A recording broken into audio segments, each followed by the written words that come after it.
बिस्मिल्लाहिर्रहमानिर्रहीम। अस्सलाम वालेकुम डियर स्टूडेंट्स।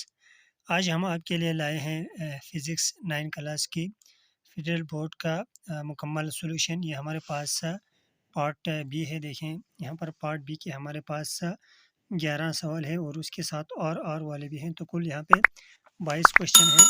इसी तरह हमारे पास जो पार्ट सी है उसके हमारे पास यहाँ पर 4 क्वेश्चंस हैं और ये और मिला के 8, तो ये 22 तो 8 टोटल हमारे पास ये 30 क्वेश्चन बनते हैं। इन 30 क्वेश्चंस का हमने आपको आज मुकम्मल सॉल्यूशन लाए हैं। तो आइए हम आगे बढ़ के सॉल्यूशन आपसे शेयर करते हैं। तो हम बढ़ते हैं सेक्शन बी की। पहले क्वेश्चन नंबर 2 की फर्स्ट पार्ट की तरफ। कहते हैं कि what is mean by limitation of measuring instruments, discuss the limitation of vernier callipers. तो यहाँ पर कहते हैं कि जो लिमिटेशन है मेजरिंग इंस्ट्रूमेंट के, उससे क्या मुराद है। तो यहाँ पर देखें हमने उनके जो लिमिटेशंस हैं वो बयान कर दी हैं। लिमिटेशन से मुराद किसी भी जो मेजरिंग इंस्ट्रूमेंट है उसमें होने वाले जो एरर्स हैं वो होते हैं। तो यहाँ पर जो वर्नियर कैलिपर है उसमें जो एरर है वो क्या है, 1/20 mm which is equal to 0.05 mm जो है उस तक जो उसके वर्नियर कैलिपर है वो रिस्ट्रिक्टेड है। इसी तरह क्वेश्चन नंबर 2 का पार्ट नंबर 1 और कहते हैं कि what is mean bye moment of force torque, यानी टार्क से क्या मुराद है। On which factors it depends, explain briefly. मुख्तसर आपने वो बयान करने की वो किन चीज़ों पे वो डिपेंड करता है। तो टार्क से मुराद क्या है, ये किसी भी फोर्स की जो टर्निंग इफेक्ट है वो क्या होता है, टार्क होता है। और जिन फैक्टर्स पर वो डिपेंड करते हैं वो हमारे पास क्या है, दो फैक्टर्स हैं। एक तो वो फोर्स के साथ ये टार्क डायरेक्टली प्रोपोर्शनल है और दूसरा लेंथ के साथ या मोमेंट आर्म के साथ ये डायरेक्टली प्रोपोर्शनल है। पार्ट नंबर 2 क्वेश्चन 2 का कहते हैं कि is the measurement taken by screw gauge more precise than by vernier callipers. क्या स्क्रू गेज से ली गई जो रीडिंग है वो ज़्यादा एक्यूरेट होती है वर्नियर कैलिपर से। Give scientific reason two of your answer. अपने जवाब के लिए आपने साइंटिफिक रीज़न देनी है। तो क्या है, reading taken by screw gauge is more precise, यानी an accurate than that of vernier callipers. Callipers से जो है स्क्रू गेज की जो रीडिंग है वो ज़्यादा एक्यूरेट और प्रिसाइज होती है। उसकी वजह यहाँ पर हमने रीज़न बयान कर दिया है, क्योंकि जो least count of screw gauge है वो 0.01 mm है, जबकि least count of vernier calliper है वो 0.1 mm है। तो ये ज़्यादा बारीक है स्क्रू गेज, इस वजह से इसकी जो रीडिंग है वो ज़्यादा एक्यूरेट होती है। इसी तरह क्वेश्चन नंबर 2 का पार्ट नंबर 2 आर कहते हैं state conditions of equilibrium give their mathematical expressions. तो आंसर में हमने क्या किया, फर्स्ट कंडीशन ऑफ इक्विलिब्रियम यहाँ पर हमने इसका मुख्तसर लिखा है। ये क्या है, sum of all force is equal to 0 है। और वो यहाँ पर हमने मैथमेटिकल शो की है, sigma F is equal to 0। और सेकेंड कंडीशन ऑफ इक्विलिब्रियम क्या है, sum of all torques is equal to 0 है। तो ये हमने यहाँ पर मैथमेटिकल शो की है, sigma torque is equal to 0। इसी तरह क्वेश्चन नंबर 3 कहते हैं कि express the following quantities using suitable prefixes. तो यहाँ पर देखें कुछ क्वांटिटीज़ दी हुई हैं, तो हमने इसके लिए सुटेबल प्रीफिक्सेस यूज़ करने हैं। पहला हमारे पास एम मीटर में दिया हुआ है, तो हमने क्या किया है, एम को हमने मीटर में दी हुई थी, तो हमने इसको क्या किया है, किलोमीटर में चेंज किया है 1000 से डिवाइड करके। इसी तरह बी पार्ट बी मीटर में दिया हुआ है, तो हमने इसको क्या किया है, सेंटीमीटर में हमने तब्दील कर दिया है, इसको 100 से मल्टीप्लाई करके। और इसी तरह सी पार्ट जो है वो सेकेंड में दिए हैं, तो हमने इसको 10⁻³ से मल्टीप्लाई करके माइक्रो सेकेंड में चेंज कर दिए हैं। इसी तरह क्वेश्चन नंबर 2 के पार्ट 3 का और पार्ट कहते हैं differentiate between rotatory motion and circular motion with example. तो ये सिंपल सा सवाल है। रोटेटरी मोशन में कोई भी चीज़ किसी एक्सिस के गिर्द घूमती है, इसकी मिसाल में रोटेशन ऑफ फैन है, व्हील एंड एक्सेल है। जबकि सर्कुलेटरी मोशन क्या है, किसी दायरे में घूमने वाली चीज़ की जो मोशन है वो सर्कुलर मोशन है। इसकी एग्जाम्पल में हमारे पास motion of a car in a circular path है। इसी तरह क्वेश्चन नंबर 2 का पार्ट नंबर 4 कहते हैं demonstrate that rolling fraction is much lesser than sliding fraction. कहते हैं कि जो रोलिंग फ्रैक्शन है वो स्लाइडिंग फ्रैक्शन से बहुत ज़्यादा कम होती है। ऐसा क्यों होती है? तो यहाँ पर हमने वजह रीज़न यहाँ पर डायग्राम से बयान की है और यहाँ पर थोड़ा इस बारे में हमने लिखा भी है। तो इसकी जो बुनियादी वजह क्या है, और रोलिंग फ्रैक्शन में जब रोल होता है तो क्रस्ट और ट्रफ जो है वो एक दूसरे के अंदर फिट होती है, इस वजह से फ्रिक्शन बहुत कम होती है। जबकि स्लाइडिंग फ्रिक्शन में वो क्रस्ट और ट्रफ एक दूसरे से रगड़ खा के फ्रिक्शन वहाँ पे ज़्यादा होती है। इसी तरह हमारे पास क्वेश्चन नंबर 2 के जूस 4 का जो आर पार्ट है वो कहते हैं कि why outer edges of road kept higher on circular turns. Circular turn में जो रोड के जो आउटर एजेस हैं वो ऊपर क्यों रखते हैं? तो यहाँ पर हमने वजह बयान कर दी है। The outer edges of roads are made higher so that to control centrifugal force control करने के लिए और गाड़ी को एक्सीडेंट से बचाने के लिए। इसी तरह हमारे पास जो क्वेश्चन नंबर 2 का पार्ट नंबर 5 है, a car starts its motion and accelerates at 2 metre per second square, find velocity after covering 1 kilometre. तो यहाँ पर हमारे पास वी आई ज़ीरो है, acceleration 2 metre per second square है और इसकी जो एस है या डिस्टेंस है 1 किलोमीटर जो कि 1000 मीटर है और वी एफ हमने मालूम करना है। तो हमने यहाँ पर 2as equal to V F square minus V I square वाला फार्मूला लगाया और इस फार्मूले में वैल्यूज़ पुट करने से हमारे पास वी एफ जो है वो 63.25 आया। इसी तरह क्वेश्चन नंबर 2 के पार्ट 5 का आर पार्ट है calculate the value of G at the height of 1500 kilometre above the surface of earth. तो यहाँ पर हमारे पास जो डेटा है उसमें स्मॉल जी हमने मालूम करना है, एच हाइट ये दिया हुआ है और जी एच का जो फार्मूला ये है और इनकी जो वैल्यूज़ ये हैं ये भी फिक्स हैं कुछ के। तो इसमें क्या है हमारे पास G M is equal to G R square है और जी एच हमारे पास क्या हो गया, जी एम की जगह पर हमने जी आर स्क्वायर रखा और ये एस इट इज़ है। अब हमने क्या किया, स्मॉल जी की वैल्यू पुट की और आर स्क्वायर की वैल्यू पुट की और नीचे आर प्लस एच की वैल्यूज़ पुट की, तो ये हमारे पास आ रहा है 41.81। क्वेश्चन नंबर 2 का पार्ट नंबर 6 कहते हैं the masses of earth and moon are 6 into 10 raised power 24 kilogram and 7.4 into 10 raised power 22 kilogram respectively. यानी मून और अर्थ की जो मासेस हैं वो दी हुई हैं। The distance between them is 3.8 to 10 raise power 5 kilometre. उसके जो दरमियान डिस्टेंस है वो भी दिया हुआ है। क्या मालूम करना है, what is force of attraction between them, उनके दरमियान फोर्स ऑफ अट्रैक्शन मालूम करना है।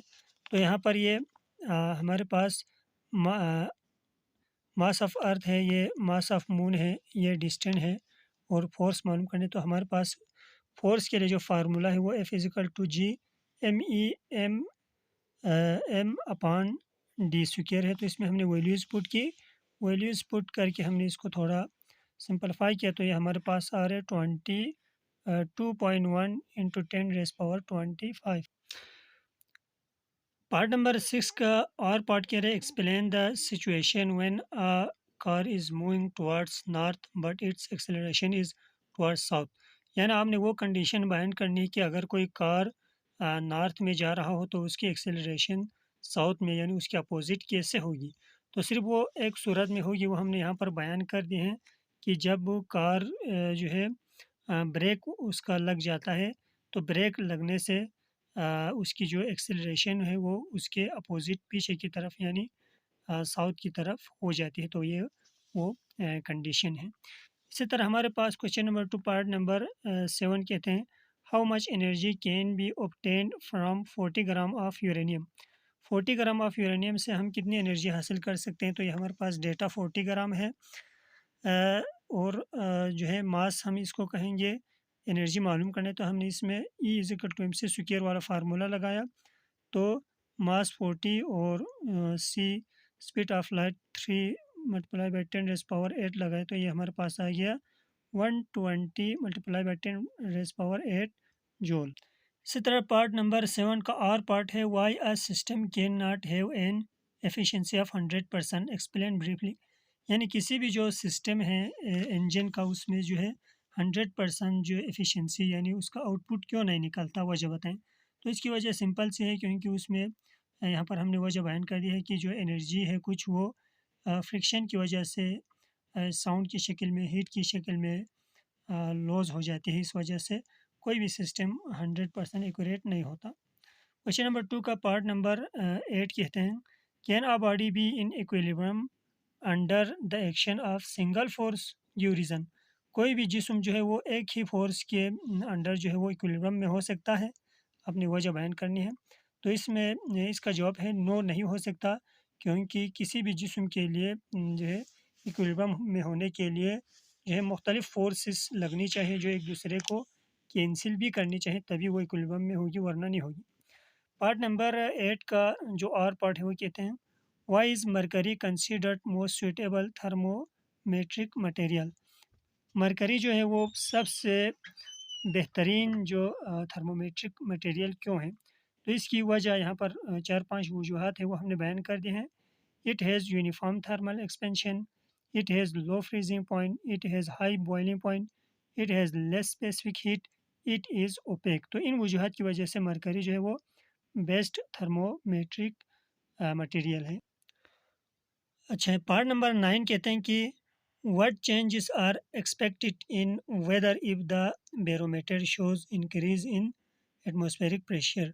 अगर अगर बैरोमीटर जो है वो जो एटमॉस्फेरिक प्रेशर में इंक्रीज़ दिखाए, तो उसकी वजह क्या है, क्या हम मौसम के बारे में पेशन गोई कर सकते हैं। तो इसका जवाब है कि एक सडन जो इंक्रीज़ होता है बैरोमीटर में, वो एक अच्छी और साफ़ मौसम की पहचान है।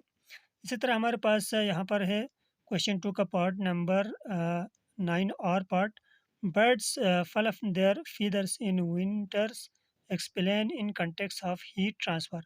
परिंदे जो है वो सर्दियों में क्या करते हैं, अपने पर जो है वो अपने ऊपर बिछा देते हैं। इसकी हीट ट्रांसफ़र से क्या ताल्लुक़ है। तो इसकी सिंपल से है, परिंदे के जिस्म से हर वक्त जो है हीट है वो ख़ारिज होती रहती है, तो उसका जो फीदर है, पर है, वो क्या है, वो नहीं कर सकते, यानी हीट ट्रांसफ़र नहीं कर सकते हैं। इंसुलेटर है, इस वजह से वो अपने हीट को रोकने के लिए वो अपने पर या अपने जो बाल है वो बिछा देते हैं। इसी तरह हमारे पास यहाँ पर है क्वेश्चन नंबर 2 का पार्ट 10 है, ब्रीफली एक्सप्लेन द फॉलोइंग, यानी ये इन चीज़ों की एक्सप्लेन करनी है। ए हीट, बी टेम्परेचर और सी इंटरनल एनर्जी।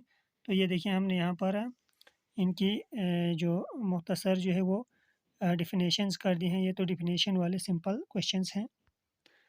क्वेश्चन नंबर 2 का 10 पार्ट और कहते हैं, why metals are good conductor of heat, explain briefly. जो मेटल्स है वो गुड कंडक्टर क्यों है हीट के लिए, वो आपने बयान करनी है। तो सिंपल सी बात है, जो मेटल है उसमें फ्री इलेक्ट्रॉन्स ज़्यादा होते हैं, तो इस वजह से वो गुड कंडक्टर है। इसी तरह हमारे पास क्वेश्चन नंबर 11 है। क्वेश्चन नंबर 2 का 11 जो पार्ट है वो कहते हैं, what is condition of conduction of heat. Conduction of heat क्या होता है। Why are gases poorest conductors of heat, यानी गैसेस जो है वो पुअर कंडक्टर क्यों है हीट के लिए। तो सिंपल सी बात है, the mode of transfer of heat by vibration, vibrating atoms and free electrons in solid from hot to cold part of a body is called conduction कहलाता है। और जो गैस है वो पुअर कंडक्टर क्यों है, तो इसकी वजह हमने यहाँ पर बयान कर दी है। उसमें जो मॉलिक्यूल्स के दरमियान गैप्स ज़्यादा हैं, तो हीट जो है वो मॉलिक्यूल्स या एटम के ज़रिए ट्रांसफ़र होती है। तो गैप ज़्यादा होने की वजह से जो गैसेस है वो पुअर कंडक्टर है। इसी तरह हमारे पास जो पार्ट नंबर 11 है, जो लास्ट पार्ट है, वो कहते हैं कि which material is more elastic, steel और रबर, गिव रीज़न। स्टील और रबर में से कौन सा ज़्यादा इलास्टिक है। तो यहाँ पर हमने बयान कर दिया है, जो स्ट्रेन है रबर में जो प्रोड्यूस होते हैं वो much larger as compare to that in steel. This means that steel has a larger value of Young modulus of elasticity, यानी स्टील की जो यंग मॉडुलस ऑफ इलास्टिसिटी की वैल्यू है वो ज़्यादा है, इस वजह से स्टील ज़्यादा इलास्टिक है रबर से। अब हम आते हैं सेक्शन सी की तरफ। सेक्शन सी का क्वेश्चन नंबर 3 कहते हैं what is mean by resultant force, how is resultant force determined by using head to tail rule, explain with diagram. तो रिजल्टेंट फोर्स क्या है, कोई भी दो फोर्स को आप ऐड करते हैं तो जो जवाब में जो आता है वो रिजल्टेंट फोर्स है। और डायग्राम में हमने दिखाया है यहाँ पर फोर्स ए ये फोर्स बी, इनको हमने हेड टू टेल रूल के मुताबिक ऐड किया, तो ये सी जो है ये हमारे पास क्या है, रिजल्टेंट फोर्स है। बस यहाँ पे यही बयान करना था। इसी क्वेश्चन नंबर 3 का आर पार्ट कहते हैं कि what is mean by thermal expansion in solids, derive expression for linear thermal expansion in solids. Thermal expansion क्या है, तो हमने यहाँ पर इसकी डेफिनेशन बयान की है। Thermal expansion is the tendency of a solid matter to change in volume in response to a change in temperature. तो इसकी जो डिराइवेशन है लीनियर थर्मल एक्सपेंशन के लिए हमने यहाँ पर कर दी है। ये देखें del L direct proportional to L naught del T, तो यहाँ पर डेल एल क्या है, एल नॉट क्या है, डेल टी क्या है, तो ये चीज़ें हमने यहाँ पर बयान कर दी है। यहाँ से आप पढ़ सकते हैं। हम आगे बढ़ते हैं। यह हमारे पास क्वेश्चन नंबर 4 है। कहते हैं कि what is mean by force and momentum. Force और मोमेंटम की आपने डिफिनेशन बतानी है। What is relation between force and momentum, explain in detail. तो ये फोर्स की तारीफ है, क्या है, जो किसी चीज़ को मूव या टेंड्स टू मूव करती है, एफ इजिकल टू एम में इसकी जो इक्वेशन है। इसी तरह से फोर्स वेक्टर क्वांटिटी है और इसका जो यूनिट है वो न्यूटन है। मोमेंटम क्या है, momentum of a body is जो उसके जो मास और वेलोसिटी का प्रोडक्ट है। इसकी जो ये भी वेक्टर क्वांटिटी है और इसकी जो यूनिट है वो किलोग्राम मीटर पर सेकेंड। और फोर्स और मोमेंटम में जो रिलेशन है वो हमने यहाँ पर बयान कर दी है। यहाँ पर देखें P I equal to M V I, P F equal to M V F. तो ये हमारे पास दो इक्वेशंस हैं मोमेंटम की। चेंज इन मोमेंटम क्या है, final momentum minus initial momentum है, यानी P F minus P I है, जो कि M V F minus M V I बनता है। अगर हम इसको टाइम में देखें तो ये यहाँ पर टाइम भी आएगा, since V F minus V I upon T equal to A, यानी ये एक्सेलरेशन के बराबर है, ये वाला हम जानते हैं। तो बाई एफ ये क्या होगा, so P F minus P I upon T is equal to M A होगा। यानी यहाँ पर हमने इसकी जगह पर इस यहाँ से एम कामन निकाला, बाकी V F minus V I upon T की जगह पर हमने ए एक्सेलरेशन लिखा, तो ये बना। तो नीचे आके ये बना, और चूंकि हम जानते हैं कि एम ए जो है वो एफ़ के बराबर है, तो हमने यहाँ पर एफ़ की वैल्यू पुट की, तो ये हमारे पास फोर्स और मोमेंटम की रिलेशन इस तरह से निकल आती है। क्वेश्चन नंबर 4 का जो आर पार्ट है वो कहते हैं what is orbital velocity, derive an expression for it, calculate value of orbital velocity of a satellite close to earth. तो ऑर्बिटल वेलोसिटी की हमने यहाँ पर देखें डिफिनेशन कर दी है, और कहते हैं कि उसके लिए एक इक्वेशन डिराइव करना है। तो हमने ये देखें ऑर्बिटल वेलोसिटी के लिए इक्वेशन भी डिराइव की है, और किसी भी सैटेलाइट जो अर्थ से क्लोज हो उसके लिए क्या होगा, आर प्लस एच, जो यहाँ पर है आर प्लस एच वो कैपिटल आर के बराबर हो, तो उसके लिए जो डेरिवेशन है वो ये होगा। क्वेश्चन नंबर 5 कहते हैं state Archimedes principle, how Archimedes principle is helpful to find density of an object. तो आर्चिमेडीज प्रिंसिपल क्या है, जो आप पानी में कोई चीज़ फेंकते हैं तो नीचे से जो अप थ्रस्ट है वो क्या है, आर्चिमेडीज प्रिंसिपल को बयान करती है। यहाँ पर हमने उसकी मुकम्मल डेफिनेशन लिख दी है। अब जो आर्चिमेडीज प्रिंसिपल से जो डेंसिटी मालूम करने का जो तरीका है वो हमने यहाँ पर बयान कर दी है। यहाँ पर देखें density of object capital D है, डेंसिटी ऑफ लिक्विड ये है रो है, वेट ऑफ ऑब्जेक्ट W1 है, weight of equal volume of liquid क्या है, W है, जो कि W1 माइनस W2 है। और यहाँ पे W2 क्या है, weight of solid in liquid है। तो क्या होगा, कैपिटल D अपान रो होगा, W1 अपान W होगा। यहाँ पर हमने क्या किया है, रो को उस तरफ ले जाके D निकाला, तो D ये होगा। और यहाँ पर हमने W की जगह पर W1 माइनस W2 पुट की, तो ये हमारे पास किसी चीज़ की डेंसिटी है जो आर्चिमेडिस प्रिंसिपल से हमने हासिल की है। क्वेश्चन नंबर 5 का आर पार्ट कहते हैं derive expression for acceleration and tension in string using Atwood machine. Atwood machine के ज़रिए आपने एक्सेलरेशन और टेंशन आपने मालूम करनी है। तो ये सिंपल सा है। यहाँ पर ये जो डायग्राम हमने बनाया है ये एटवुड मशीन कहलाता है, यही डायग्राम। और यहाँ पे देखिए हमने टेंशन और एक्सेलरेशन के लिए हमने यहाँ पे दो वो बनाया है, इसे डायग्राम के ज़रिए इक्वेशंस बनाए हैं, इनको हमने ऐड किया है। तो इस तरह से हमारे पास ये एक्सेलरेशन आ गया।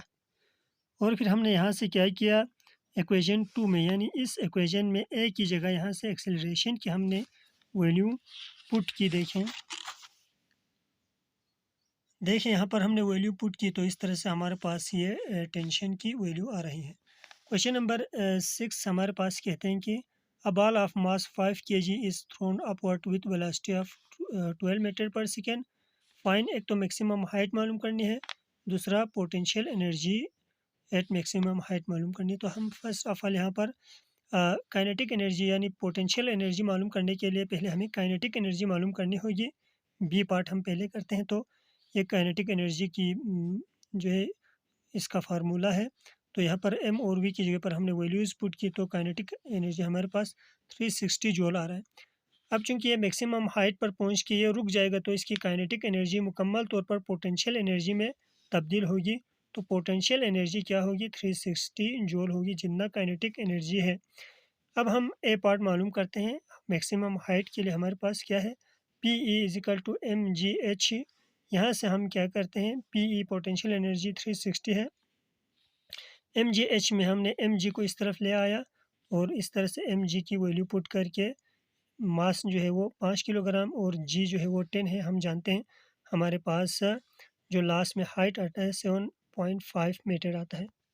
क्वेश्चन नंबर 6 का आर पार्ट जो कि हमारे पास लास्ट क्वेश्चन है, derive third equation of motion using speed time graph. तो ये हमारे पास क्या है, वी आई ऊपर की तरफ है, ये टी इस तरफ है। तो ये हमारे पास स्पीड टाइम ग्राफ कहलाता है। तो यहाँ पे हमने मुख्तलिफ डेरिवेशंस हैं और इसकी वैल्यूज़ हैं वो यहाँ पर लगा दी हैं। तो इसके ज़रिए हमने क्या करना है, थर्ड इक्वेशन ऑफ मोशन हमने मालूम करनी है। तो यहाँ पर क्या है, area of O A B D is equal to S which is equal to O A plus B D upon 2 multiply by O D है। और 2 को इस तरफ ले आया तो ये 2s इंटू ये चीज़ बन गया। बोथ साइड को बी सी अपान ओ डी से मल्टीप्लाई किया तो ये बन गया। यहाँ पे हमने क्या किया, बी सी अपान ओ डी की जगह पर ए एक्सेलरेशन पुट की, क्योंकि एक्सेलरेशन के बराबर होता है। देखिए आप जैसे कि ऊपर डायग्राम में देख सकते हैं। और यहाँ पर ओ ए प्लस बी डी की जगह पर ये पुट किया और ये ओ डी कट गया, बी सी की जगह पर हमारे पास ये चीज़ आ गई। अब यहाँ से हमने क्या किया, ये 2as हो गया, ये V F square minus V I square हो गया, जो कि थर्ड इक्वेशन ऑफ